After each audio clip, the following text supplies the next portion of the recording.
Begin with your feet about shoulder width apart. Your toes can be pointed forward or slightly out. Stance width and toe angle will vary from person to person. Rock forward on your toes. This is too far forward. Now rock back on your heels. This is too far back. Your center of mass is somewhere in between, generally around the end of your shoelaces. Your weight should be centered over the midfoot.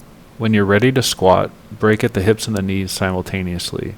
Maintain a proud chest while you descend toward the ground by allowing your hips to slide back and your knees to slide forward as if you were sitting down onto a low bench. A full depth squat is achieved when the hips drop below the kneecaps. During the descent, allow your knees to travel in line with your feet. Depending on the length of your bones and the ranges of motion in your ankles, knees, and hips, your knees may or may not travel in front of your toes. Any squat that is not to full depth is a partial squat.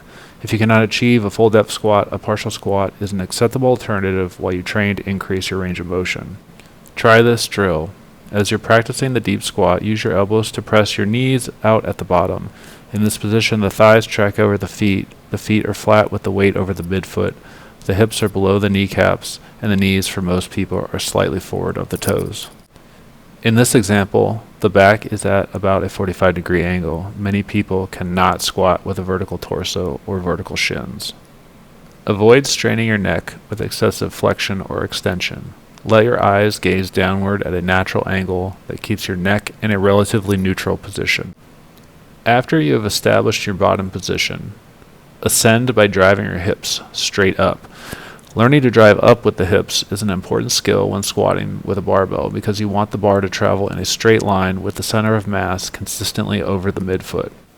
Full depth squats allow you to move a load through a greater range of motion, therefore increasing your total workload. A full depth squat is extremely functional because it may be required in your daily life outside of the gym. You may not be able to perform a perfect textbook squat, and that's okay. The most important thing is to move regularly. Squatting is an excellent way to improve your strength and your cardio. Form and technique improve with conscientious practice over time. Training routinely is the best way to make gains.